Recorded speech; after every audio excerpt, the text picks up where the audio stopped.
The Adventure of the Christmas Pudding. By Agatha Christie. Chapter 1. I regret exceedingly, said Hercule Poirot. He was interrupted. Not rudely interrupted. The interruption was suave, dexterous, persuasive rather than contradictory. Please don't refuse offhand, Poirot. There are grave issues of state. Your cooperation will be appreciated in the highest quarters. You are too kind, Hercule Poirot waved a hand, but I really cannot undertake to do as you ask. At this season of the year. Again Mr. Jesmond interrupted. Christmas time, he said, persuasively. An old-fashioned Christmas in the English countryside. Hercule Poirot shivered. The thought of the English countryside at this season of the year did not attract him. A good old-fashioned Christmas. Mr. Jesmond stressed it. I am not an Englishman, said Hercule Poirot. In my country, Christmas, it is for the children. The New Year, that is what we celebrate. Ah, said Mr. Jesmond, but Christmas in England is a great institution and I assure you at King's Lacey you would see it at its best. It's a wonderful old house, you know. Why, one wing of it dates from the 14th century. Again Poirot shivered. The thought of a 14th century English manor house filled him with apprehension. He had suffered too often in the historic country houses of England. He looked round appreciatively at his comfortable modern flat with its radiators and the latest patent devices for excluding any kind of draught. In the winter, he said firmly, I do not leave London. I don't think you quite appreciate, Poirot, what a very serious matter this is. Mr. Jesmond glanced at his companion and then back at Poirot. Poirot's second visitor had up to now said nothing but a polite and formal how do you do. He sat now, gazing down at his well-polished shoes, with an air of the utmost dejection on his coffee-colored face. He was a young man, not more than 23, and he was clearly in a state of complete misery.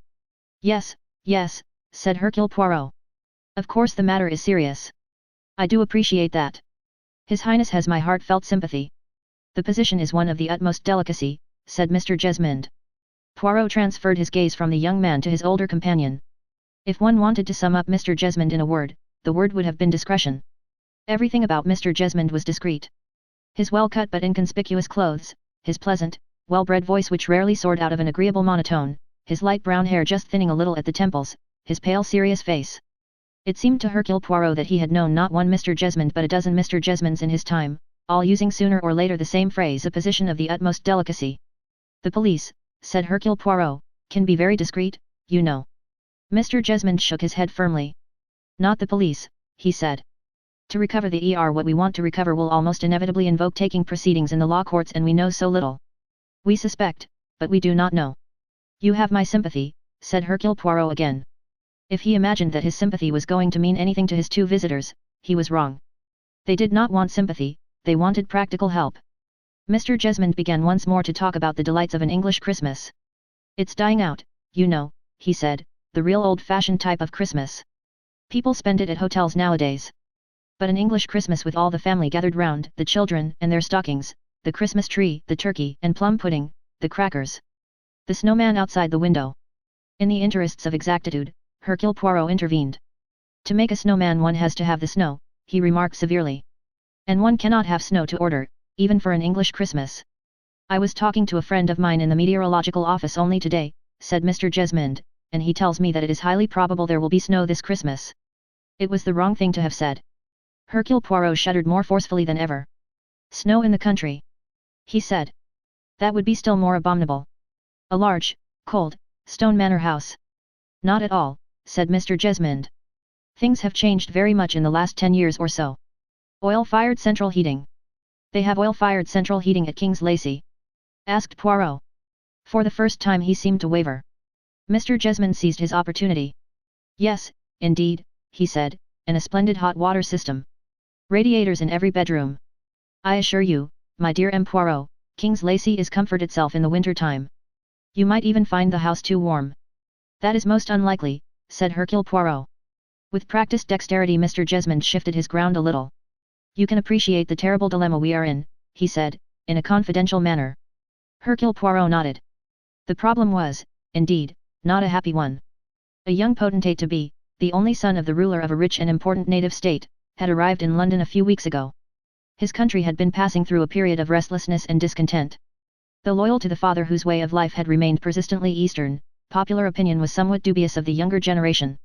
His follies had been Western ones and as such looked upon with disapproval. Recently, however, his betrothal had been announced. He was to marry a cousin of the same blood, a young woman who, though educated at Cambridge, was careful to display no Western influence in her own country. The wedding day was announced and the young prince had made a journey to England, bringing with him some of the famous jewels of his house to be reset in appropriate modern settings by Cartier. These had included a very famous ruby which had been removed from its cumbersome old-fashioned necklace and had been given a new look by the famous jewelers. So far so good, but after this came the snag. It was not to be supposed that a young man possessed of much wealth and convivial tastes, should not commit a few follies of the pleasanter type. As to that there would have been no censure. Young princes were supposed to amuse themselves in this fashion. For the prince to take the girlfriend of the moment for a walk down Bond Street and bestow upon her an emerald bracelet or a diamond clip as a reward for the pleasure she had afforded him would have been regarded as quite natural and suitable, corresponding in fact to the Cadillac cars which his father invariably presented to his favorite dancing girl of the moment. But the prince had been far more indiscreet than that. Flattered by the lady's interest, he had displayed to her the famous ruby in its new setting, and had finally been so unwise as to accede to her request to be allowed to wear it just for one evening. The sequel was short and sad. The lady had retired from their supper table to powder her nose. Time passed. She did not return. She had left the establishment by another door and since then had disappeared into space. The important and distressing thing was that the ruby in its new setting had disappeared with her. These were the facts that could not possibly be made public without the most dire consequences. The ruby was something more than a ruby, it was a historical possession of great significance, and the circumstances of its disappearance were such that any undue publicity about them might result in the most serious political consequences. Mr. Jesmond was not the man to put these facts into simple language. He wrapped them up, as it were, in a great deal of verbiage. Who exactly Mr. Jesmond was, Hercule Poirot did not know. He had met other Mr. Jesmonds in the course of his career. Whether he was connected with the Home Office, the Foreign Secretary or some other discreet branch of public service was not specified. He was acting in the interests of the Commonwealth. The ruby must be recovered. M. Poirot, so Mr. Jesmond delicately insisted, was the man to recover it. Perhaps yes, Hercule Poirot admitted, but you can tell me so little. Suggestion, suspicion, all that is not very much to go upon. Come now, Monsieur Poirot, surely it is not beyond your powers. Ah, come now. I do not always succeed. But this was mock modesty. It was clear enough from Poirot's tone that for him to undertake a mission was almost synonymous with succeeding in it. His Highness is very young, Mr. Jesmond said. It will be sad if his whole life is to be blighted for a mere youthful indiscretion. Poirot looked kindly at the downcast young man. It is the time for follies, when one is young, he said encouragingly, and for the ordinary young man it does not matter so much. The good papa, he pays up, the family lawyer, he helps to disentangle the inconvenience, the young man, he learns by experience and all ends for the best. In a position such as yours, it is hard indeed. You're approaching marriage. That is it. That is it exactly. For the first time words poured from the young man.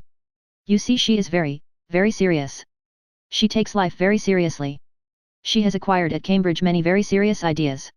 There is to be education in my country. There are to be schools. There are to be many things. All in the name of progress, you understand, of democracy. It will not be, she says, like it was in my father's time. Naturally she knows that I will have diversions in London, but not the scandal. No. It is the scandal that matters. You see, it is very, very famous, this ruby. There is a long trail behind it, a history. Much bloodshed, many deaths. Deaths, said Hercule Poirot thoughtfully. He looked at Mr. Jesmond. One hopes, he said, it will not come to that. Mr. Jesmond made a peculiar noise rather like a hen who has decided to lay an egg and then thought better of it. No, no indeed, he said, sounding rather prim. There is no question, I am sure, of anything of that kind. You cannot be sure, said Hercule Poirot. Whoever has the ruby now, there may be others who want to gain possession of it, and who will not stick at a trifle, my friend.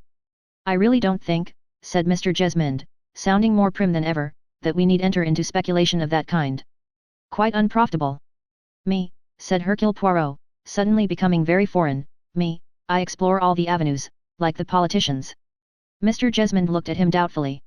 Pulling himself together, he said, well, I can take it that is settled, M. Poirot? You will go to King's Lacy. And how do I explain myself there? Asked Hercule Poirot. Mr. Jesmond smiled with confidence. That, I think, can be arranged very easily, he said. I can assure you that it will all seem quite natural. You will find the Lacys most charming. Delightful people. And you do not deceive me about the oil-fired central heating. No, no, indeed. Mr. Jesmond sounded quite pained. I assure you you will find every comfort. Tout confort moderne, murmured Poirot to himself, reminiscently. Yet, he said, I accept. Chapter 2. The temperature in the long drawing room at King's Lacey was a comfortable 68 as Hercule Poirot sat talking to Mrs. Lacey by one of the big mullioned windows. Mrs. Lacey was engaged in needlework. She was not doing petit point or embroidered flowers upon silk. Instead, she appeared to be engaged in the prosaic task of hemming dishcloths. As she sewed she talked in a soft reflective voice that Poirot found very charming. I hope you will enjoy our Christmas party here, M. Poirot. It's only the family, you know. My granddaughter and a grandson and a friend of his and Bridget who's my great niece, and Diana who's a cousin and David Welwyn who is a very old friend. Just a family party. But Edwina Morecombe said that that's what you really wanted to see. An old-fashioned Christmas. Nothing could be more old-fashioned than we are. My husband, you know, absolutely lives in the past. He likes everything to be just as it was when he was a boy of 12 years old, and used to come here for his holidays. She smiled to herself.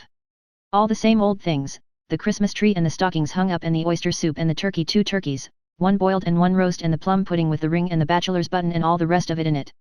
We can't have sixpences nowadays because they're not pure silver anymore. But all the old desserts, the Elvis plums and Carlsbad plums and almonds and raisins, and crystallized fruit and ginger. Dear me, I sound like a catalogue from Fortnum and Mason. You arouse my gastronomic juices, madam. I expect we'll all have frightful indigestion by tomorrow evening, said Mrs. Lacey. One isn't used to eating so much nowadays, is one? She was interrupted by some loud shouts and whoops of laughter outside the window. She glanced out. I don't know what they're doing out there. Playing some game or other, I suppose. I've always been so afraid, you know, that these young people would be bored by our Christmas here. But not at all, it's just the opposite. Now my own son and daughter and their friends, they used to be rather sophisticated about Christmas. Say it was all nonsense and too much fuss and it would be far better to go out to a hotel somewhere and dance. But the younger generation seemed to find all this terribly attractive. Besides, added Mrs. Lacey practically, schoolboys and schoolgirls are always hungry, aren't they? I think they must starve them at these schools. After all, one does know children of that age each eat about as much as 3 strong men. Poirot laughed and said, It is most kind of you and your husband, madam, to include me in this way in your family party. Oh, we're both delighted, I'm sure, said Mrs. Lacey. And if you find Horace a little gruff, she continued, pay no attention. It's just his manner, you know. What her husband, Colonel Lacey, had actually said was, can't think why you want one of these damned foreigners here cluttering up Christmas. Why can't we have him some other time? Can't stick foreigners. All right, so Edwina Morecombe wished him on us. What's it got to do with her, I should like to know. Why doesn't she have him for Christmas? Because you know very well, Mrs. Lacey had said, that Edwina always goes to Claridge's. Her husband had looked at her piercingly and said, not up to something, are you, M? Up to something? Said M, opening very blue eyes. Of course not. Why should I be? Old Colonel Lacey laughed, a deep, rumbling laugh. I wouldn't put it past you, M, he said. When you look your most innocent is when you are up to something. Revolving these things in her mind, Mrs. Lacey went on, Edwina said she thought perhaps you might help us. I'm sure I don't know quite how, but she said that friends of yours had once found you very helpful in a case something like ours. Well, perhaps you don't know what I'm talking about. Poirot looked at her encouragingly. Mrs. Lacey was close on 70, as upright as a ramrod, with snow-white hair, pink cheeks, blue eyes, a ridiculous nose and a determined chin. If there is anything I can do I shall only be too happy to do it, said Poirot. It is, I understand, a rather unfortunate matter of a young girl's infatuation. Mrs. Lacey nodded. Yes. It seems extraordinary that I should want to talk to you about it. After all, you are a perfect stranger. And a foreigner, said Poirot, in an understanding manner. Yes, said Mrs. Lacey, but perhaps that makes it easier, in a way. Anyhow, Edwina seemed to think that you might perhaps know something, how shall I put it, something useful about this young Desmond Leewardly. Poirot paused a moment to admire the ingenuity of Mr. Jesmond and the ease with which he had made use of Lady Morecombe to further his own purposes. He has not, I understand, a very good reputation, this young man. He began delicately. No, indeed, he hasn't. A very bad reputation. But that's no help so far as Sarah is concerned. It's never any good, is it, telling young girls that men have a bad reputation? It just spurs them on. You are so very right, said Poirot. In my young day, went on Mrs. Lacey. Oh dear, that's a very long time ago. We used to be warned, you know, against certain young men, and of course it did heighten one's interest in them, and if one could possibly manage to dance with them, or to be alone with them in a dark conservatory, she laughed. That's why I wouldn't let Horace do any of the things he wanted to do. Tell me, said Poirot, exactly what is it that troubles you? Our son was killed in the war, said Mrs. Lacey. My daughter-in-law died when Sarah was born, so that she has always been with us, and we've brought her up. Perhaps we've brought her up unwisely, I don't know. But we thought we ought always to leave her as free as possible. That is desirable, I think, said Poirot. One cannot go against the spirit of the times. No, said Mrs. Lacey, that's just what I felt about it. And, of course, girls nowadays do these sort of things. Poirot looked at her inquiringly. I think the way one expresses it, said Mrs. Lacey, is that Sarah has gotten with what they call the coffee bar set. She won't go to dances or come out properly or be a deb or anything of that kind. Instead she has 2 rather unpleasant rooms in Chelsea down by the river and wears these funny clothes that they like to wear, and black stockings or bright green ones. Very thick stockings. So prickly, I always think. And she goes about without washing or combing her hair. C'est tout à fait naturel, said Poirot. It is the fashion of the moment. They grow out of it. Yes, I know, said Mrs. Lacey. I wouldn't worry about that sort of thing. But you see, she's taken up with this Desmond Leewardly, and he really has a very unsavory reputation. He lives more or less on well-to-do girls. They seem to go quite mad about him. He very nearly married the Hope girl, but her people got her made a ward in court or something. And of course that's what Horace wants to do. He says he must do it for her protection. But I don't think it's really a good idea, M. Poirot.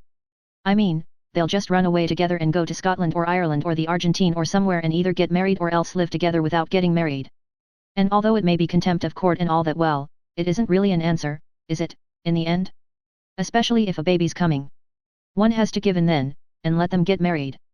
And then, nearly always, it seems to me, after a year or 2 there's a divorce. And then the girl comes home and usually after a year or 2 she marries someone so nice he's almost dull and settles down. But it's particularly sad, it seems to me, if there is a child, because it's not the same thing, being brought up by a stepfather, however nice. No, I think it's much better if we did as we did in my young days. I mean, the first young man one fell in love with was always someone undesirable.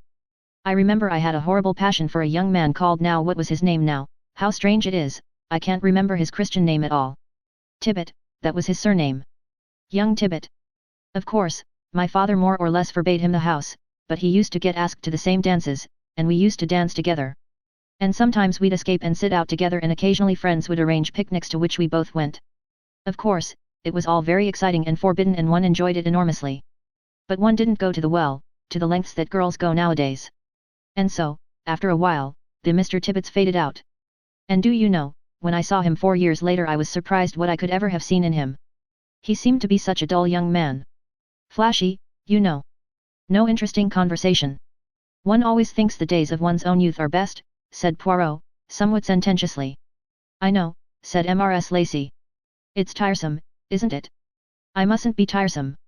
But all the same I don't want Sarah, who's a dear girl really, to marry Desmond Leewardly. She and David Welwyn, who is staying here, were always such friends and so fond of each other, and we did hope, Horace and I, that they would grow up and marry. But of course she just finds him dull now, and she's absolutely infatuated with Desmond. I do not quite understand, madam, said Poirot. You have him here now, staying in the house, this Desmond Leewardly. That's my doing, said Mrs. Lacey. Horace was all for forbidding her to see him and all that. Of course, in Horace's day the father or guardian would have called round at the young man's lodgings with a horsewhip. Horace was all for forbidding the fellow the house, and forbidding the girl to see him. I told him that was quite the wrong attitude to take. No, I said. Ask him down here. We'll have him down for Christmas with the family party. Of course, my husband said I was mad. But I said, at any rate, dear, let's try it. Let her see him in our atmosphere in our house and we'll be very nice to him and very polite, and perhaps then he'll seem less interesting to her. I think, as they say, you have something there, madam, said Poirot. I think your point of view is very wise. Wiser than your husband's. Well, I hope it is, said Mrs. Lacey doubtfully. It doesn't seem to be working much yet. But of course he's only been here a couple of days. A sudden dimple showed in her wrinkled cheek. I'll confess something to you, M. Poirot. I myself can't help liking him. I don't mean I really like him, with my mind, but I can feel the charm all right. Oh yes, I can see what Sarah sees in him. But I'm an old enough woman and have enough experience to know that he's absolutely no good. Even if I do enjoy his company.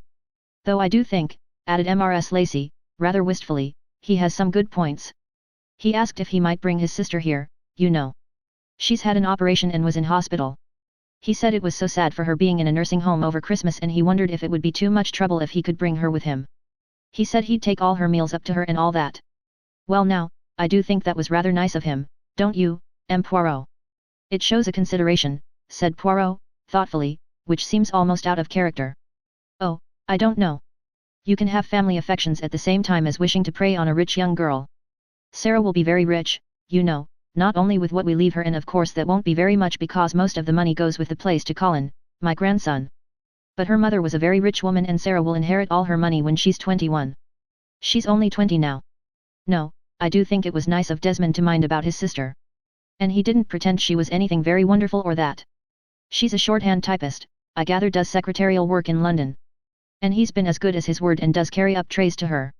Not all the time, of course, but quite often. So I think he has some nice points. But all the same, said Mrs. Lacey with great decision, I don't want Sarah to marry him. From all I have heard and been told, said Poirot, that would indeed be a disaster. Do you think it would be possible for you to help us in any way? Asked Mrs. Lacey. I think it is possible, yes, said Hercule Poirot, but I do not wish to promise too much. For the Mr. Desmond Leewardleys of this world are clever, madam. But do not despair. One can, perhaps, do a little something. I shall at any rate put forth my best endeavours, if only in gratitude for your kindness in asking me here for this Christmas festivity. He looked round him. And it cannot be so easy these days to have Christmas festivities. No, indeed, Mrs. Lacey sighed. She leaned forward. Do you know, M. Poirot, what I really dream of what I would love to have? But tell me, madam. I simply long to have a small, modern bungalow. No, perhaps not a bungalow exactly, but a small, modern, easy-to-run house built somewhere in the park here, and live in it with an absolute up-to-date kitchen and no long passages. Everything easy and simple. It is a very practical idea, madam. It's not practical for me, said Mrs. Lacey. My husband adores this place. He loves living here. He doesn't mind being slightly uncomfortable, he doesn't mind the inconveniences and he would hate, simply hate, to live in a small modern house in the park. So you sacrifice yourself to his wishes. Mrs. Lacey drew herself up. I do not consider it a sacrifice, M. Poirot, she said. I married my husband with the wish to make him happy. He has been a good husband to me and made me very happy all these years, and I wish to give happiness to him. So you will continue to live here, said Poirot. It's not really too uncomfortable, said Mrs. Lacey. No, no, said Poirot, hastily. On the contrary, it is most comfortable. Your central heating and your bath water are perfection. We spent a lot of money on making the house comfortable to live in, said Mrs. Lacey. We were able to sell some land. Ripe for development, I think they call it. Fortunately right out of sight of the house on the other side of the park. Really rather an ugly bit of ground with no nice view, but we got a very good price for it. So that we have been able to have as many improvements as possible. But the service, madam. Oh, well, that presents less difficulty than you might think. Of course, one cannot expect to be looked after and waited upon as one used to be. Different people come in from the village. 2 women in the morning, another 2 to cook lunch and wash it up, and different ones again in the evening. There are plenty of people who want to come and work for a few hours a day. Of course for Christmas we are very lucky. My dear Mrs. Ross always comes in every Christmas. She is a wonderful cook, really first class. She retired about 10 years ago, but she comes in to help us in any emergency. Then there is dear Peveril. Your butler. Yes. He is pensioned off and lives in the little house near the lodge, but he is so devoted, and he insists on coming to wait on us at Christmas. Really, I'm terrified, M. Poirot, because he's so old and so shaky that I feel certain that if he carries anything heavy he will drop it. It's really an agony to watch him. And his heart is not good and I'm afraid of his doing too much. But it would hurt his feelings dreadfully if I did not let him come. He hems and haws and makes disapproving noises when he sees the state our silver is in, and within 3 days of being here, it is all wonderful again. Yes. He is a dear faithful friend.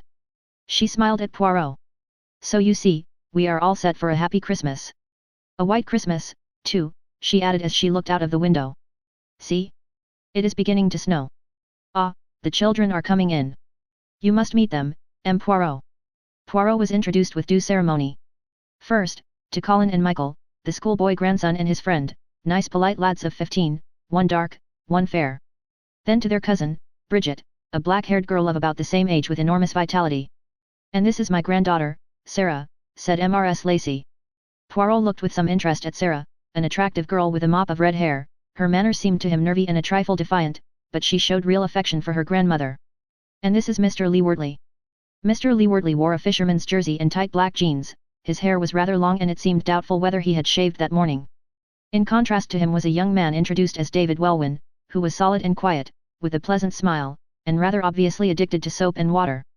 There was one other member of the party, a handsome, rather intense-looking girl who was introduced as Diana Middleton. Tea was brought in.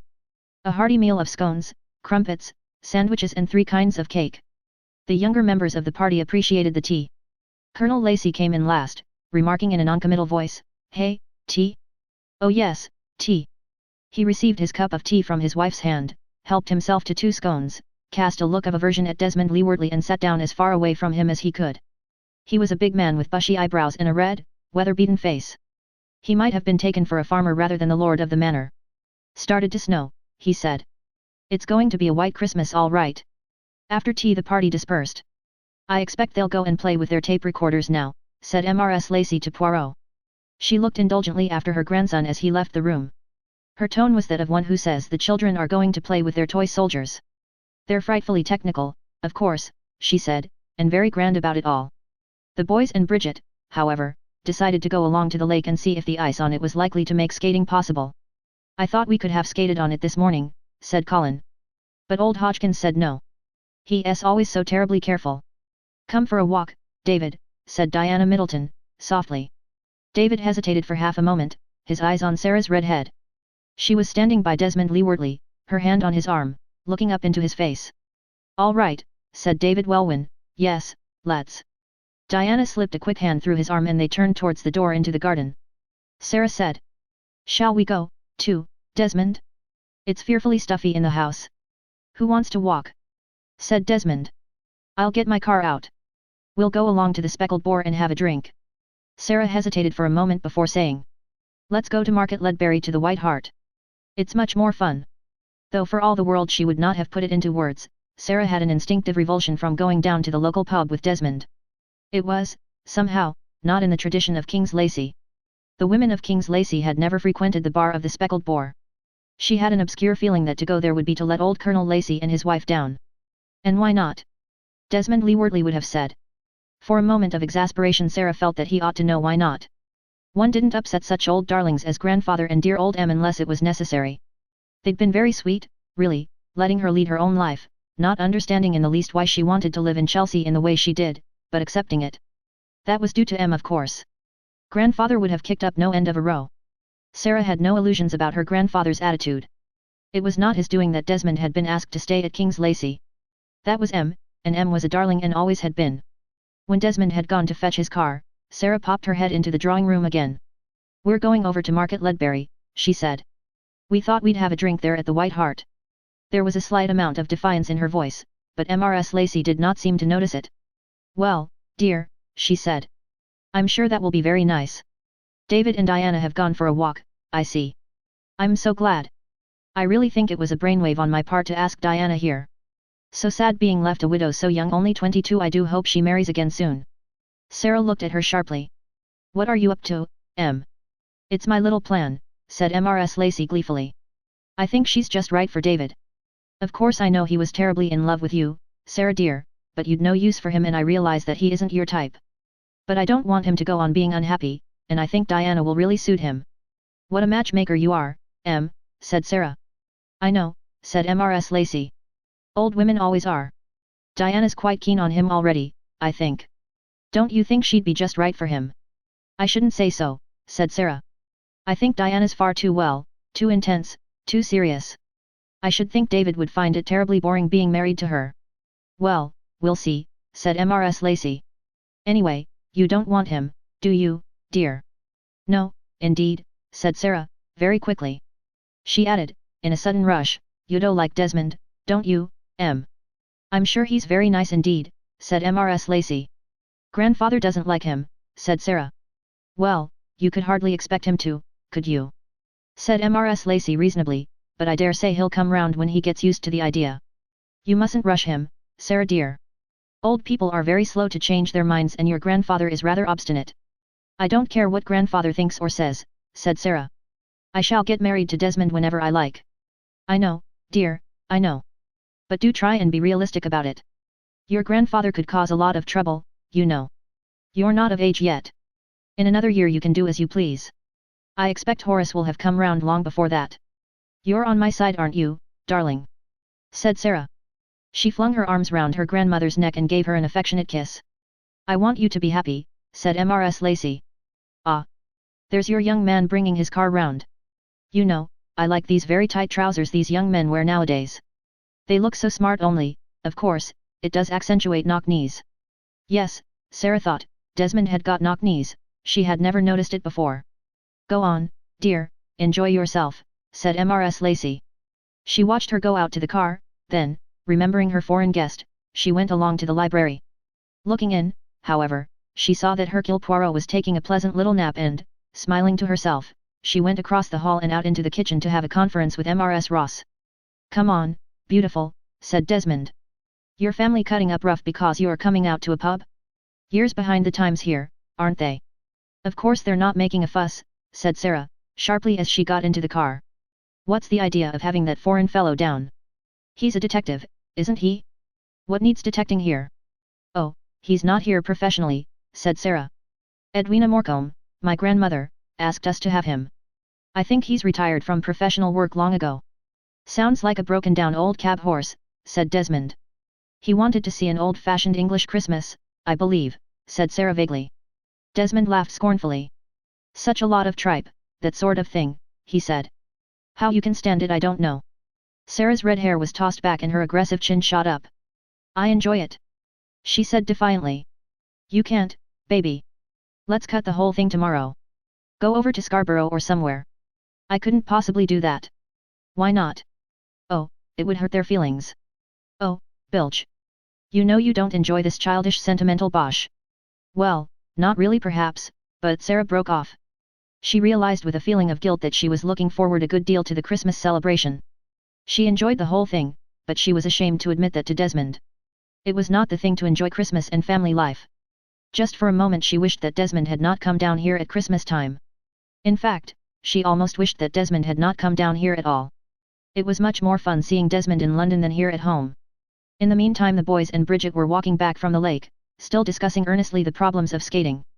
Flecks of snow had been falling, and looking up at the sky it could be prophesied that before long there was going to be a heavy snowfall. It's going to snow all night, said Colin. Bet you by Christmas morning we have a couple of feet of snow. The prospect was a pleasurable one. Let's make a snowman, said Michael. Good Lord, said Colin, I haven't made a snowman since I was about 4 years old. I don't believe it's a bit easy to do, said Bridget. I mean, you have to know how. We might make an effigy of M. Poirot, said Colin. Give it a big black mustache. There is one in the dressing-up box. I don't see, you know, said Michael thoughtfully, how M. Poirot could ever have been a detective. I don't see how he'd ever be able to disguise himself. I know, said Bridget, and one can't imagine him running about with a microscope and looking for clues or measuring footprints. I've got an idea, said Colin. Let's put on a show for him. What do you mean, a show? Asked Bridget. Well, arrange a murder for him. What a gorgeous idea, said Bridget. Do you mean a body in the snow, that sort of thing? Yes. It would make him feel at home, wouldn't it? Bridget giggled. I don't know that I'd go as far as that. If it snows, said Colin, we'll have the perfect setting. A body and footprints. We'll have to think that out rather carefully and pinch one of grandfather's daggers and make some blood. They came to a halt and, oblivious to the rapidly falling snow, entered into an excited discussion. There's a paint box in the old schoolroom. We could mix up some blood. Crimson Lake, I should think. Crimson Lake's a bit too pink, I think, said Bridget. It ought to be a bit browner. Who's going to be the body?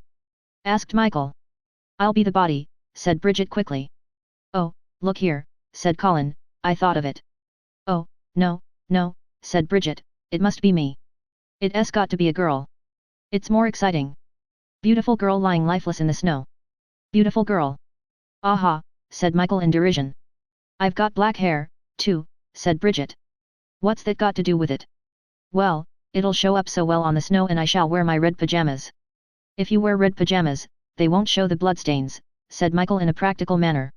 But they'd look so effective against the snow, said Bridget, and they've got white facings, so the blood could be on that. Oh, won't it be gorgeous? Do you think he will really be taken in? He will if we do it well enough, said Michael. We'll have just your footprints in the snow and one other person's going to the body and coming away from it a man's, of course. He won't want to disturb them, so he won't know that you're not really dead. You don't think?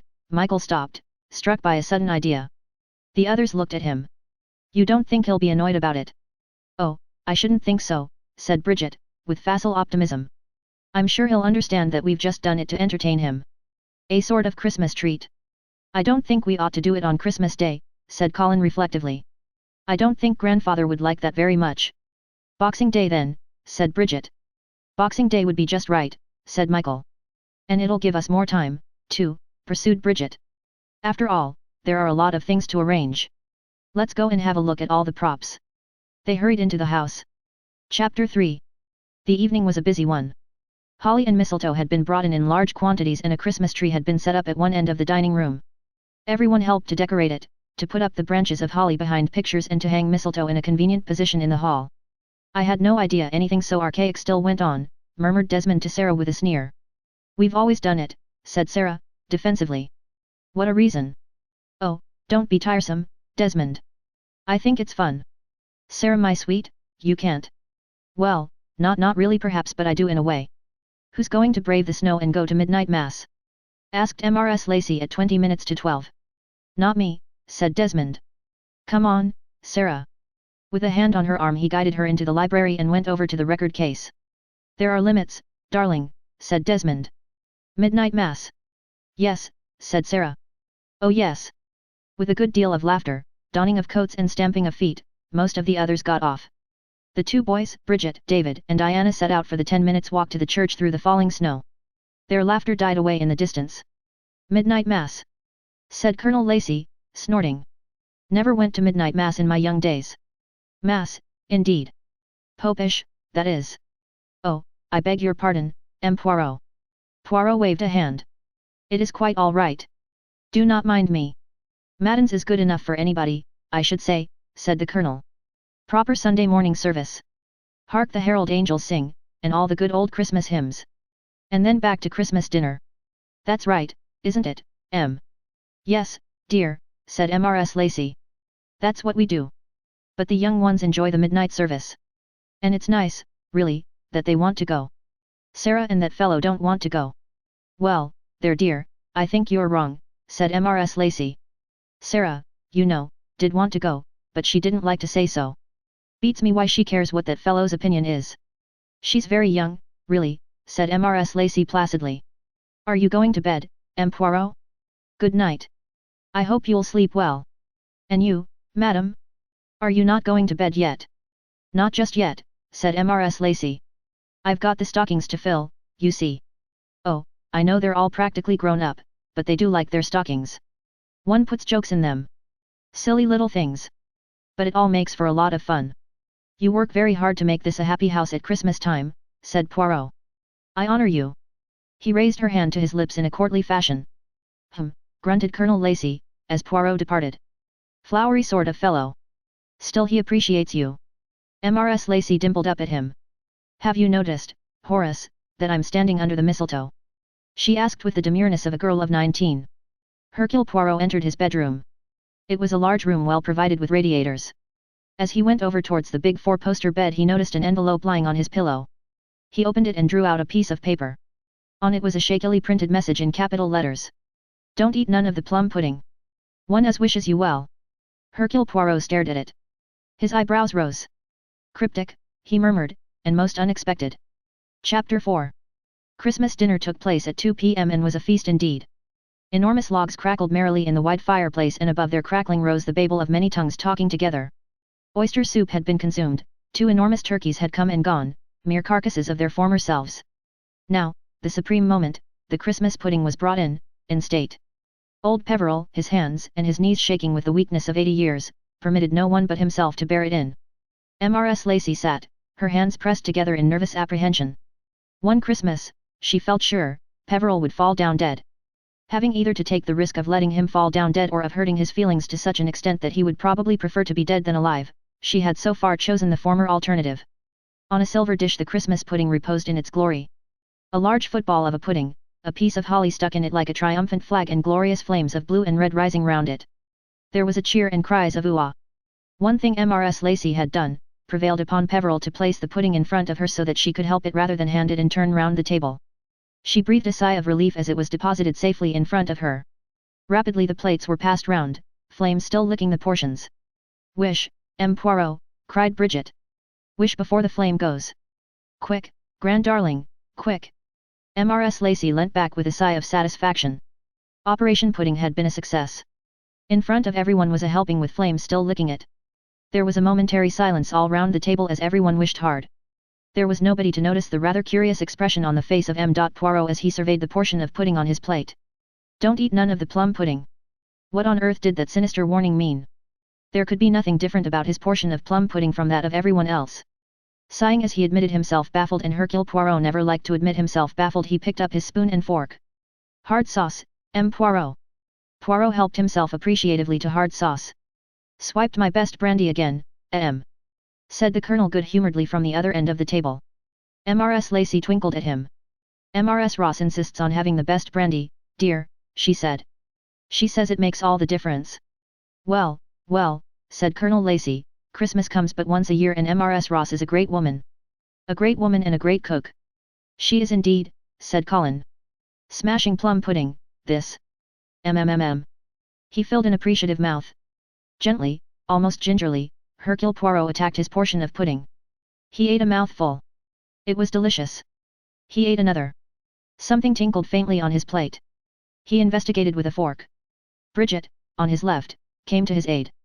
"You've got something, M. Poirot," she said. "I wonder what it is." Poirot detached a little silver object from the surrounding raisins that clung to it.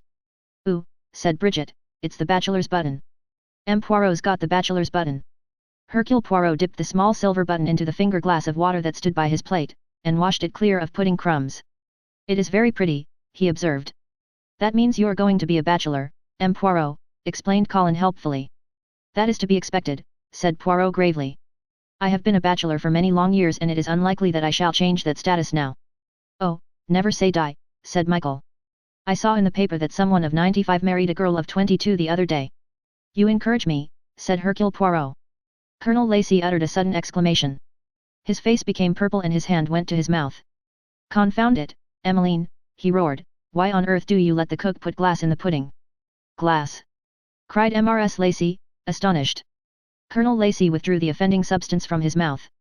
"Might have broken a tooth," he grumbled. "Or swallowed the damn thing and had appendicitis." He dropped the piece of glass into the finger bowl, rinsed it and held it up. "God bless my soul," he ejaculated. "It's a red stone out of one of the cracker brooches." He held it aloft. "You permit?" Very deftly M. Poirot stretched across his neighbour, took it from Colonel Lacey's fingers and examined it attentively. As the squire had said, it was an enormous red stone the colour of a ruby. The light gleamed from its facets as he turned it about. Somewhere around the table a chair was pushed sharply back and then drawn in again. "Phew!" cried Michael. "How wizard it would be if it was real." "Perhaps it is real," said Bridget hopefully. "Oh, don't be an ass, Bridget. Why, a ruby of that size would be worth thousands and thousands and thousands of pounds. Wouldn't it, M. Poirot?" "It would indeed," said Poirot. "But what I can't understand," said Mrs. Lacey, "is how it got into the pudding." "Ooh," said Colin, diverted by his last mouthful, "I've got the pig." "It isn't fair." Bridget chanted immediately, "Colin's got the pig. Colin's got the pig. Colin is the greedy guzzling pig." "I've got the ring," said Diana in a clear, high voice. "Good for you, Diana. You'll be married first, of us all." "I've got the thimble," wailed Bridget. "Bridget's going to be an old maid," chanted the two boys. "Yah, Bridget's going to be an old maid." "Who's got the money?" demanded David. "There's a real 10-shilling piece, gold, in this pudding." "I know. Mrs. Ross told me so." "I think I'm the lucky one," said Desmond leewardly.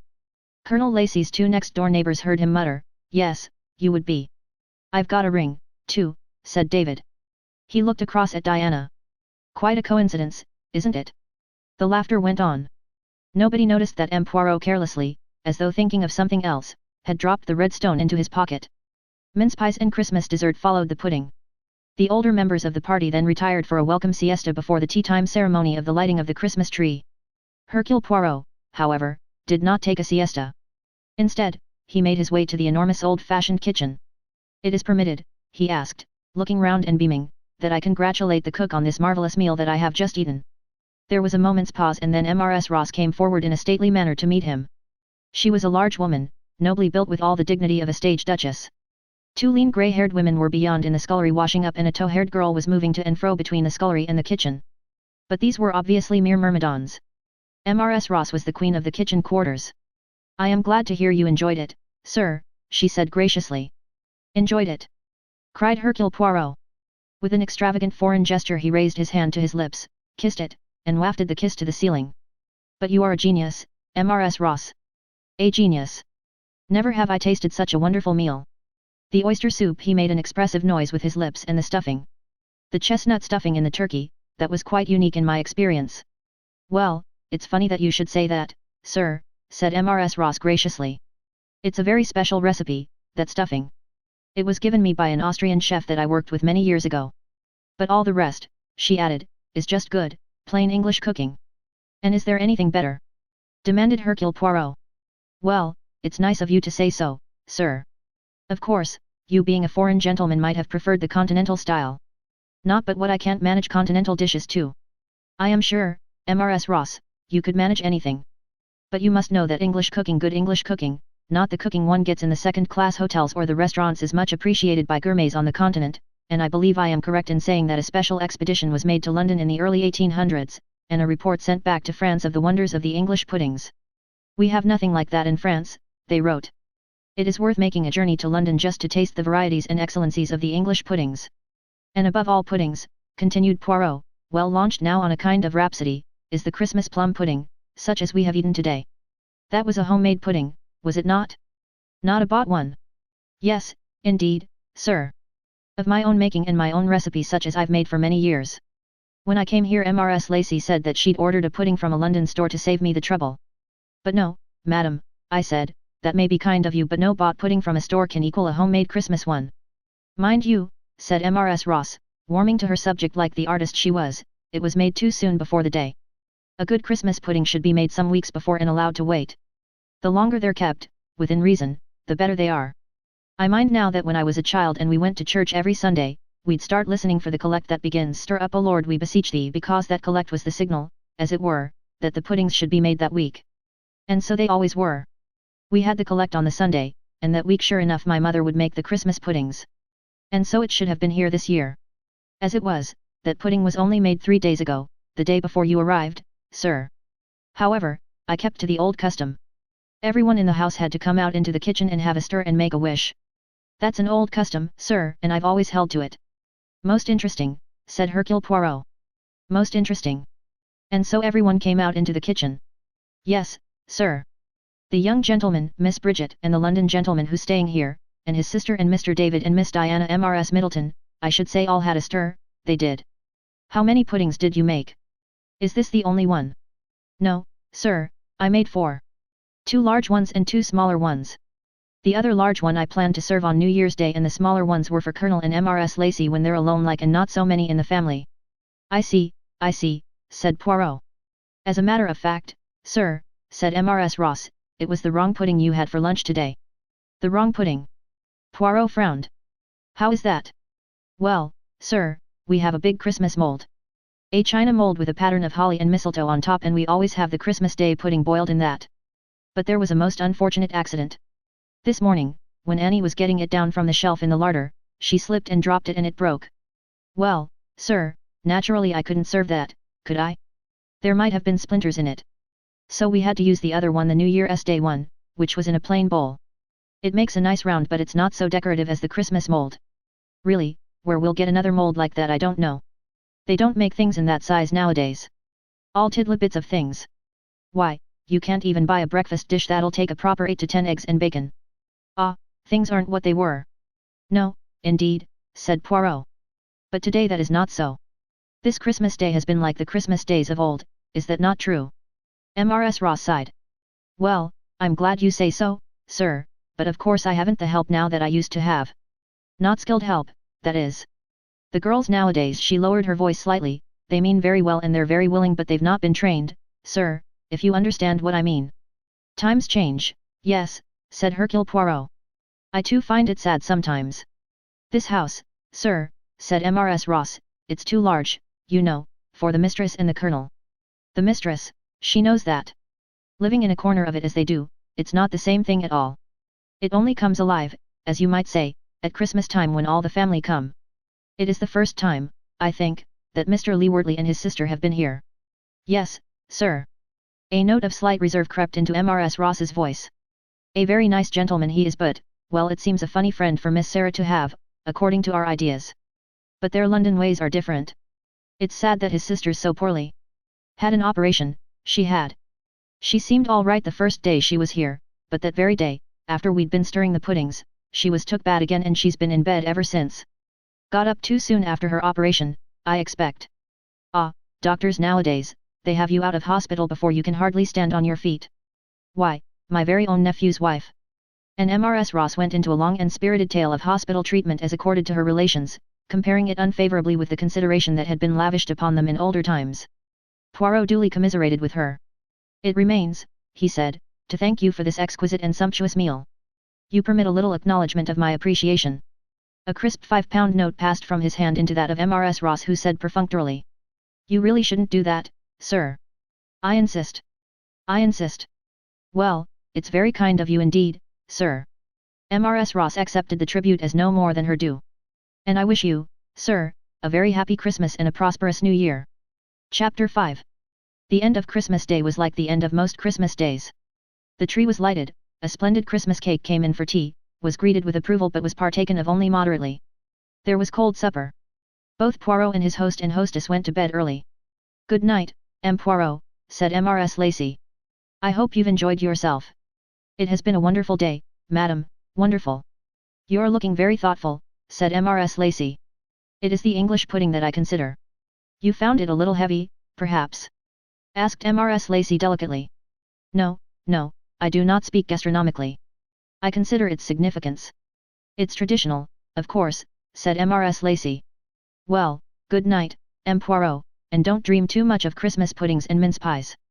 Yes, murmured Poirot to himself as he undressed. It is a problem certainly, that Christmas plum pudding. There is here something that I do not understand at all. He shook his head in a vexed manner. Well, we shall see. After making certain preparations, Poirot went to bed, but not to sleep. It was some 2 hours later that his patience was rewarded. The door of his bedroom opened very gently. He smiled to himself. It was as he had thought it would be. His mind went back fleetingly to the cup of coffee so politely handed him by Desmond Leewardly. A little later, when Desmond's back was turned, he had laid the cup down for a few moments on a table. He had then apparently picked it up again, and Desmond had had the satisfaction, if satisfaction it was, of seeing him drink the coffee to the last drop. But a little smile lifted Poirot's moustache as he reflected that it was not he but someone else who was sleeping a good sound sleep tonight. That pleasant young David, said Poirot to himself, he is worried, unhappy. It will do him no harm to have a night's really sound sleep. And now, let us see what will happen. He lay quite still, breathing in an even manner with occasionally a suggestion, but the very faintest suggestion, of a snore. Someone came up to the bed and bent over him. Then, satisfied, that someone turned away and went to the dressing table. By the light of a tiny torch the visitor was examining Poirot's belongings neatly arranged on top of the dressing table. Fingers explored the wallet, gently pulled open the drawers of the dressing table, then extended the search to the pockets of Poirot's clothes. Finally the visitor approached the bed and with great caution slid his hand under the pillow. Withdrawing his hand, he stood for a moment or two as though uncertain what to do next. He walked round the room looking inside ornaments, went into the adjoining bathroom from whence he presently returned. Then, with a faint exclamation of disgust, he went out of the room. Ah, said Poirot, under his breath. You have a disappointment. Yes, yes, a serious disappointment. Bah!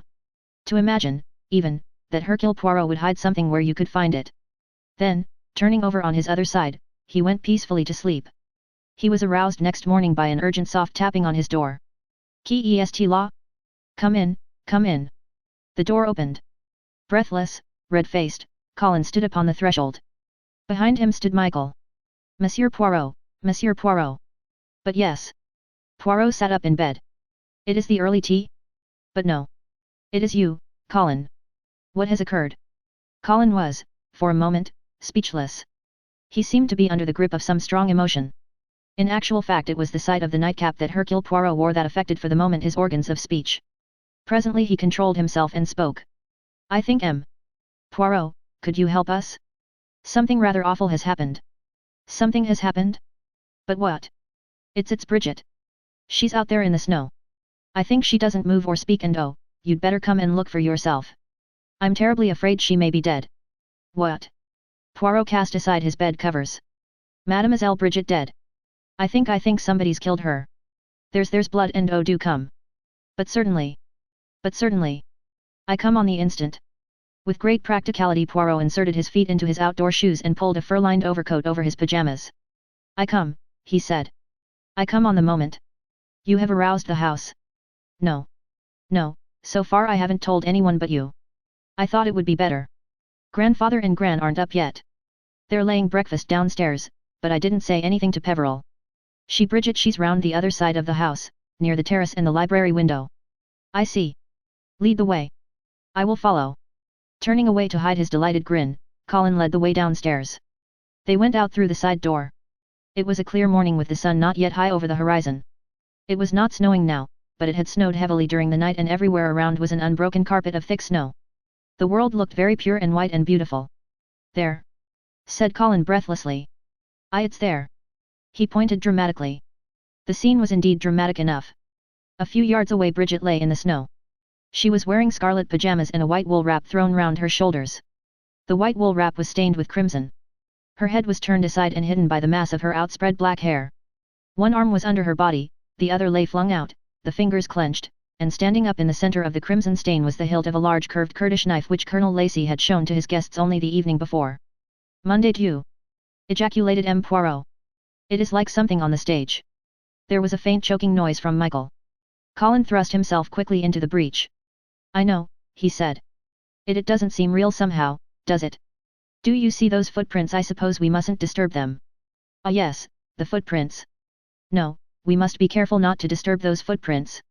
That's what I thought, said Colin. That's why I wouldn't let anyone go near her until we got you. I thought you'd know what to do. All the same, said Hercule Poirot briskly, first, we must see if she is still alive? Is not that so? Well yes of course, said Michael, a little doubtfully. But you see, we didn't like. Ah, you have the prudence. You have read the detective stories. It is most important that nothing should be touched and that the body should be left as it is. But we cannot be sure as yet if it is a body, can we? After all, though prudence is admirable, common humanity comes first. We must think of the doctor, must we not, before we think of the police? Oh yes. Of course, said Colin, still a little taken aback. We thought we'd better get you before we did anything, said Michael hastily. Then you will both remain here, said Poirot. I will approach from the other side so as not to disturb these footprints. Such excellent footprints, are they not so very clear? The footprints of a man and a girl going out together to the place where she lies. And then the man's footsteps come back but the girl's do not. They must be the footprints of the murderer, said Colin, with bated breath. Exactly, said Poirot. The footprints of the murderer. A long narrow foot with rather a peculiar type of shoe. Very interesting. Easy, I think, to recognize. Yes, those footprints will be very important. At that moment Desmond Leewardly came out of the house with Sarah and joined them. What on earth are you all doing here? He demanded in a somewhat theatrical manner. I saw you from my bedroom window. What's up? Good Lord, what's this? It looks like. Exactly, said Hercule Poirot. It looks like murder, does it not? Sarah gave a gasp, then shot a quick suspicious glance at the two boys. You mean someone's killed the girl? What's her name, Bridget? Demanded Desmond. Who on earth would want to kill her? It's unbelievable. There are many things that are unbelievable, said Poirot. Especially before breakfast, is it not? That is what one of your classics says. 6 impossible things before breakfast. He added, please wait here, all of you. Carefully making a circuit, he approached Bridget and bent for a moment down over the body. Colin and Michael were now both shaking with suppressed laughter. Sarah joined them, murmuring, what have you two been up to? Good old Bridget, whispered Colin. Isn't she wonderful? Not a twitch. I've never seen anything look so dead as Bridget does, whispered Michael. Hercule Poirot straightened up again. This is a terrible thing, he said. His voice held an emotion it had not held before. Overcome by mirth, Michael and Colin both turned away. In a choked voice Michael said. What must we do? There is only one thing to do, said Poirot. We must send for the police. Will one of you telephone or would you prefer me to do it? I think, said Colin, what about it, Michael? Yes, said Michael, I think the jig's up now. He stepped forward.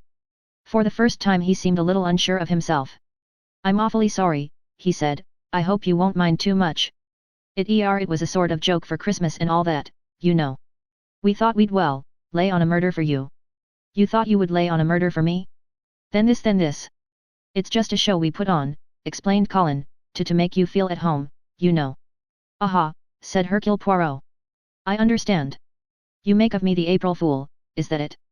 But today is not April the 1st, it is December the 26th. I suppose we oughtn't to have done it really, said Colin, but, you don't mind very much, do you, M. Poirot? Come on, Bridget, he called, get up. You must be half frozen to death already. The figure in the snow, however, did not stir. It is odd, said Hercule Poirot, she does not seem to hear you. He looked thoughtfully at them. It is a joke, you say? You are sure this is a joke? Why, yes. Colin spoke uncomfortably. We didn't mean any harm. But why then does Mademoiselle Bridget not get up? I can't imagine, said Colin. Come on, Bridget, said Sarah impatiently. Don't go on lying there playing the fool. We really are very sorry, M. Poirot, said Colin apprehensively. We do really apologize. You need not apologize, said Poirot, in a peculiar tone. What do you mean? Colin stared at him. He turned again. Bridget. Bridget. What's the matter? Why doesn't she get up? Why does she go on lying there? Poirot beckoned to Desmond. You, Mr. Leewardly. Come here. Desmond joined him. Feel her pulse, said Poirot. Desmond Leewardly bent down. He touched the arm, the wrist. There's no pulse. He stared at Poirot. Her arm's still. Good God, she really is dead. Poirot nodded. Yes, she is dead, he said. Someone has turned the comedy into a tragedy. Someone who? There is a set of footprints going and returning. A set of footprints that bears a strong resemblance to the footprints you have just made, Mr. Leewardly, coming from the path to this spot. Desmond Leewardly wheeled round. What on earth are you accusing me? Me? You're crazy. Why on earth should I want to kill the girl? Why? I wonder. Let us see. He bent down and very gently prized open the stiff fingers of the girl's clenched hand. Desmond drew a sharp breath. He gazed down unbelievingly. In the palm of the dead girl's hand was what appeared to be a large ruby. It's that damn thing out of the pudding! He cried. Is it? Said Poirot. Are you sure? Of course it is. With a swift movement Desmond bent down and plucked the red stone out of Bridget's hand. You should not do that, said Poirot reproachfully. Nothing should have been disturbed. I haven't disturbed the body, have I? But this thing might get lost in its evidence. The great thing is to get the police here as soon as possible. I'll go at once and telephone. He wheeled round and ran sharply towards the house. Sarah came swiftly to Poirot's side. I don't understand, she whispered. Her face was dead white. I don't understand. She caught at Poirot's arm. What did you mean about the footprints? Look for yourself, mademoiselle. The footprints that led to the body and back again were the same as the ones just made accompanying Poirot to the girl's body and back. You mean that it was Desmond? Nonsense. Suddenly the noise of a car came through the clear air. They wheeled round. They saw the car clearly enough driving at a furious pace down the drive and Sarah recognized what car it was. It's Desmond, she said. It's Desmond's car. He must have gone to fetch the police instead of telephoning. Diana Middleton came running out of the house to join them. What's happened? She cried in a breathless voice. Desmond just came rushing into the house. He said something about Bridget being killed and then he rattled the telephone but it was dead. He couldn't get an answer. He said the wires must have been cut. He said the only thing was to take a car and go for the police. Why the police? Poirot made a gesture. Bridget. Diana stared at him. But surely isn't it a joke of some kind? I heard something last night. I thought that they were going to play a joke on you, M. Poirot. Yes, said Poirot, that was the idea, to play a joke on me. But now come into the house, all of you. We shall catch our deaths of cold here and there is nothing to be done until Mr. Leewardly returns with the police. But look here, said Colin, we can't leave Bridget here alone. You can do her no good by remaining, said Poirot gently. Come, it is a very sad tragedy, but there is nothing we can do any more to help Mademoiselle Bridget. So let us come in and get warm and have perhaps a cup of tea or of coffee. They followed him obediently into the house. Peveril was just about to strike the gong. If he thought it extraordinary for most of the household to be outside and for Poirot to make an appearance in pyjamas and an overcoat, he displayed no sign of it. Peveril in his old age was still the perfect butler. He noticed nothing that he was not asked to notice. They went into the dining room and sat down. When they all had a cup of coffee in front of them and were sipping it, Poirot spoke. I have to recount to you, he said, a little history. I cannot tell you all the details, no. But I can give you the main outline. It concerns a young princeling who came to this country. He brought with him a famous jewel which he was to have reset for the lady he was going to marry, but unfortunately before that he made friends with a very pretty young lady. This pretty young lady did not care very much for the man, but she did care for his jewel so much so that one day she disappeared with this historic possession which had belonged to his house for generations. So the poor young man, he is in a quandary, you see. Above all he cannot have a scandal. Impossible to go to the police. Therefore he comes to me, to Hercule Poirot. Recover for me, he says, my historic ruby. Eh bien, this young lady, she has a friend, and the friend, he has put through several very questionable transactions. He has been concerned with blackmail and he has been concerned with the sale of jewelry abroad. Always he has been very clever. He is suspected, yes, but nothing can be proved. It comes to my knowledge that this very clever gentleman, he is spending Christmas here in this house. It is important that the pretty young lady, once she has acquired the jewel, should disappear for a while from circulation, so that no pressure can be put upon her, no questions can be asked her. It is arranged, therefore, that she comes here to King's Lacey, ostensibly as the sister of the clever gentleman. Sarah drew a sharp breath. Oh, no. Oh, no, not here. Not with me here. But so it is, said Poirot. And by a little manipulation I, too, become a guest here for Christmas. This young lady, she is supposed to have just come out of hospital. She is much better when she arrives here. But then comes the news that I, too, arrive, a detective, a well-known detective. At once she has what you call the wind up. She hides the ruby in the first place she can think of, and then very quickly she has a relapse and takes to her bed again. She does not want that I should see her, for doubtless I have a photograph and I shall recognize her. It is very boring for her, yes, but she has to stay in her room and her brother, he brings her up the trays. And the ruby? Demanded Michael. I think, said Poirot, that at the moment it is mentioned I arrive, the young lady was in the kitchen with the rest of you, all laughing and talking and stirring the Christmas puddings. The Christmas puddings are put into bowls and the young lady she hides the ruby, pressing it down into one of the pudding bowls. Not the one that we are going to have on Christmas Day. Oh no, that one she knows is in a special mold. She put it in the other one, the one that is destined to be eaten on New Year's Day. Before then she will be ready to leave, and when she leaves no doubt that Christmas pudding will go with her. But see how fate takes a hand. On the very morning of Christmas Day there is an accident. The Christmas pudding in its fancy mold is dropped on the stone floor and the mold is shattered to pieces. So what can be done? The good Mrs. Ross, she takes the other pudding and sends it in. Good Lord, said Colin, do you mean that on Christmas Day when grandfather was eating his pudding that was a real ruby he'd got in his mouth? Precisely, said Poirot, and you can imagine the emotions of Mr. Desmond Leewardly when he saw that. Eh bien, what happens next? The ruby is passed round. I examine it and I manage unobtrusively to slip it in my pocket. In a careless way as though I were not interested. But one person at least observes what I have done. When I lie in bed that person searches my room. He searches me. He does not find the ruby. Why? Because, said Michael breathlessly, you had given it to Bridget. That's what you mean. And so that's why, but I don't understand quite. I mean, look here, what did happen? Poirot smiled at him. Come now into the library, he said, and look out of the window and I will show you something that may explain the mystery. He led the way and they followed him. Consider once again, said Poirot, the scene of the crime. He pointed out of the window. A simultaneous gasp broke from the lips of all of them. There was no body lying on the snow, no trace of the tragedy seemed to remain except a mass of scuffled snow. It wasn't all a dream, was it? Said Colin faintly. Has someone taken the body away? Ah, said Poirot. You see? The mystery of the disappearing body. He nodded his head and his eyes twinkled gently. Good Lord, cried Michael. Poirot, you haven't, oh, look here, he's been having us on all this time. Poirot twinkled more than ever. It is true, my children, I also have had my little joke. I knew about your little plot, you see, and so I arranged a counter plot of my own. Ah, Voila, Mademoiselle Bridget. None the worse, I hope, for your exposure in the snow? Never should I forgive myself if you attrapped unfluxion de poitrine. Bridget had just come into the room. She was wearing a thick skirt and a woolen sweater. She was laughing. I sent a tisane to your room, said Poirot severely. You have drunk it. One sip was enough, said Bridget. I am all right. Did I do it well, M. Poirot? Goodness, my arm hurts still after that tourniquet you made me put on it. You were splendid, my child, said Poirot. Splendid. But see, all the others are still in the fog. Last night I went to Mademoiselle Bridget.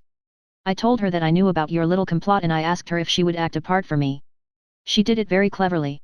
She made the footprints with a pair of Mr. Leewardly's shoes. Sarah said in a harsh voice, but what's the point of it all, M. Poirot? What's the point of sending Desmond off to fetch the police? They'll be very angry when they find out it's nothing but a hoax. Poirot shook his head gently. But I do not think for one moment, mademoiselle, that Mr. Leewardly went to fetch the police, he said. Murder is a thing in which Mr. Leewardly does not want to be mixed up. He lost his nerve badly. All he could see was his chance to get the ruby. He snatched that, he pretended the telephone was out of order and he rushed off in a car on the pretense of fetching the police. I think myself it is the last you will see of him for some time. He has, I understand, his own ways of getting out of England. He has his own plane, has he not, mademoiselle? Sarah nodded. Yes, she said. We were thinking of. She stopped. He wanted you to elope with him that way, did he not? Yeah, that is a very good way of smuggling a jewel out of the country. When you are eloping with a girl, and that fact is publicized, then you will not be suspected of also smuggling a historic jewel out of the country. Oh yes, that would have made a very good camouflage. I don't believe it, said Sarah. I don't believe a word of it. Then ask his sister, said Poirot, gently nodding his head over her shoulder. Sarah turned her head sharply. A platinum blonde stood in the doorway. She wore a fur coat and was scowling. She was clearly in a furious temper. Sister, my foot, she said, with a short unpleasant laugh. That swine's no brother of mine. So he's beaten it, has he, and left me to carry the can? The whole thing was his idea. He put me up to it. Said it was money for jam. They'd never prosecute because of the scandal. I could always threaten to say that Ali had given me his historic jewel. Day and I were to have shared the swag in Paris and now the swine runs out on me. I'd like to murder him. She switched abruptly. The sooner I get out of here. Can someone telephone for a taxi? A car is waiting at the front door to take you to the station, mademoiselle, said Poirot. Think of everything, don't you? Most things, said Poirot complacently. But Poirot was not to get off so easily. When he returned to the dining room after assisting the spurious Miss Leewardly into the waiting car, Colin was waiting for him. There was a frown on his boyish face. But look here, M. Poirot. What about the ruby? Do you mean to say you've let him get away with it? Poirot's face fell. He twirled his mustaches. He seemed ill at ease. I shall recover it yet, he said weakly. There are other ways. I shall still. Well, I do think, said Michael. To let that swine get away with the ruby. Bridget was sharper. He's having us on again, she cried. You are, aren't you, M. Poirot? Shall we do a final conjuring trick, mademoiselle? Feel in my left-hand pocket. Bridget thrust her hand in. She drew it out again with a scream of triumph and held aloft a large ruby blinking in crimson splendor. You comprehend, explained Poirot, the one that was clasped in your hand was a paste replica. I brought it from London in case it was possible to make a substitute. You understand? We do not want the scandal. Monsieur Desmond will try and dispose of that ruby in Paris or in Belgium or wherever it is that he has his contacts, and then it will be discovered that the stone is not real. What could be more excellent? All finishes happily. The scandal is avoided, my princeling receives his ruby back again, he returns to his country and makes a sober and we hope a happy marriage. All ends well. Except for me, murmured Sarah under her breath. She spoke so low that no one heard her but Poirot. He shook his head gently. You are in error, Mademoiselle Sarah, in what you say there. You have gained experience. All experience is valuable. Ahead of you I prophesy there lies happiness. That's what you say, said Sarah. But look here, M. Poirot. Colin was frowning. How did you know about the show we were going to put on for you? It is my business to know things, said Hercule Poirot. He twirled his mustache. Yes, but I don't see how you could have managed it. Did someone split? Did someone come and tell you? No, not that. Then how? Tell us how. They all chorused, yes, tell us how. But no, Poirot protested. But no. If I tell you how I deduced that, you will think nothing of it. It is like the conjurer who shows how his tricks are done. Tell us, M. Poirot. Go on. Tell us, tell us. You really wish that I should solve for you this last mystery? Yes, go on. Tell us. Ah, I do not think I can. You will be so disappointed. Now, come on, M. Poirot, tell us. How did you know? Well, you see, I was sitting in the library by the window in a chair after tea the other day and I was reposing myself. I had been asleep and when I awoke you were discussing your plans just outside the window close to me, and the window was open at the top. Is that all? Cried Colin, disgusted. How simple. Is it not? Said Hercule Poirot, smiling. You see? You are disappointed. Oh well, said Michael, at any rate we know everything now. Do we? Murmured Hercule Poirot to himself. I do not. I, whose business it is to know things. He walked out into the hall, shaking his head a little. For perhaps the 20th time he drew from his pocket a rather dirty piece of paper. Don't eat none of the plum pudding. One as wishes you well. Hercule Poirot shook his head reflectively. He who could explain everything could not explain this. Humiliating. Who had written it? Why had it been written? Until he found that out he would never know a moment's peace. Suddenly he came out of his reverie to be aware of a peculiar gasping noise. He looked sharply down. On the floor, busy with a dustpan and brush was a tow-headed creature in a flowered overall. She was staring at the paper in his hand with large round eyes. Oh sir, said this apparition. Oh, sir. Please, sir. And who may you be, Monday Enfant? Inquired M. Poirot genially. Annie Bates, sir, please sir. I come here to help Mrs. Ross. I didn't mean, sir, I didn't mean to do anything what I shouldn't do. I did mean it well, sir. For your good, I mean. Enlightenment came to Poirot. He held out the dirty piece of paper. Did you write that, Annie? I didn't mean any harm, sir. Really I didn't. Of course you didn't, Annie. He smiled at her. But tell me about it. Why did you write this? Well, it was them two, sir. Mr. Leewardly and his sister. Not that she was his sister, I'm sure. None of us thought so. And she wasn't ill a bit. We could all tell that. We all thought something queer was going on. I'll tell you straight, sir. I was in her bathroom taking in the clean towels, and I listened at the door. He was in her room and they were talking together. I heard what they said plain as plain. This detective, he was saying. This fellow Poirot who's coming here. We've got to do something about it. We've got to get him out of the way as soon as possible. And then he says to her in a nasty, sinister sort of way, lowering his voice, where did you put it? And she answered him, in the pudding. Oh, sir, my heart gave such a leap I thought it would stop beating. I thought they meant to poison you in the Christmas pudding. I didn't know what to do. Mrs. Ross, she wouldn't listen to the likes of me. Then the idea came to me as I'd write you a warning. And I did, and I put it on your pillow where you'd find it when you went to bed. Annie paused breathlessly. Poirot surveyed her gravely for some minutes. You see too many sensational films, I think, Annie, he said at last, or perhaps it is the television that affects you. But the important thing is that you have the good heart and a certain amount of ingenuity. When I return to London I will send you a present.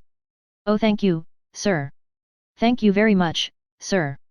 What would you like, Annie, as a present? Anything I like, sir? Could I have anything I like? Within reason, said Hercule Poirot prudently, yes. Oh sir, could I have a vanity box? A real posh slap-up vanity box like the one Mr. Leewardly's sister, what wasn't his sister, had? Yes, said Poirot, yes, I think that could be managed. It is interesting, he mused.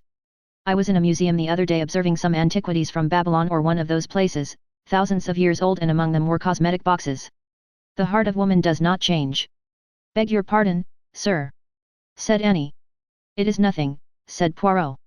I reflect. You shall have your vanity box, child. Oh thank you, sir. Oh thank you very much indeed, sir. Annie departed ecstatically. Poirot looked after her, nodding his head in satisfaction. Ah, he said to himself. And now I go. There is nothing more to be done here. A pair of arms slipped round his shoulders unexpectedly. If you will stand just under the mistletoe, said Bridget. Chapter 6. Hercule Poirot enjoyed it. He enjoyed it very much. He said to himself that he had had a very good Christmas.